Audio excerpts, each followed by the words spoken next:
Здравейте хора! Сега ще ви покажа как да правите капан. Много готин и оригинален. Трябват ви 4 железни врати и един камък. Както и сигнална плоча. Първо започваме с сигналната плоча. Поставяте я примерно тук. И след това, как беше, поставяте първата врата така, втората врата така, следващата врата, не така.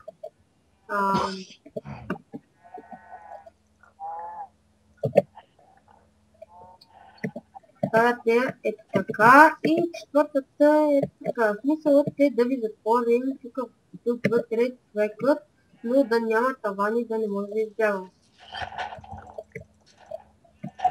И така, сега и третата врата ето. Дори да е админ, пак да не може да избяга, защото аз съм правил този капан на админ и той избяга. Аз ще трябва да изкамен. Добре, да ако не един.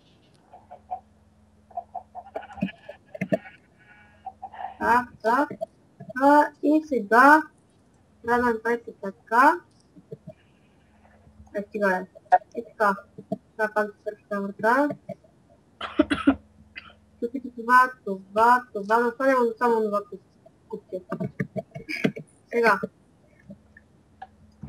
Като е така готово, взимате кофа вода и я слагате ето тук. Така е, сега ще ви покажа как действа този капан. Само да се оставя нещата в теста. Ако ме бъгнат Майнкрафт, не мога да ги пренасям така лесно нещата. Не знам много. Но тук е бъгнат Майнкрафт.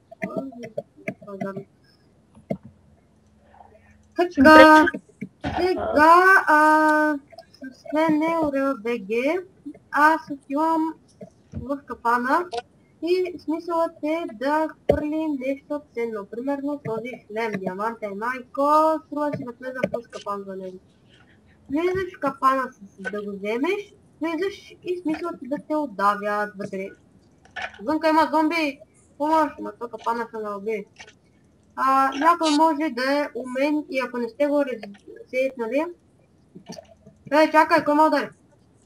Чакай, аз самия се ударя. Така. Моля ти, списа, не моля.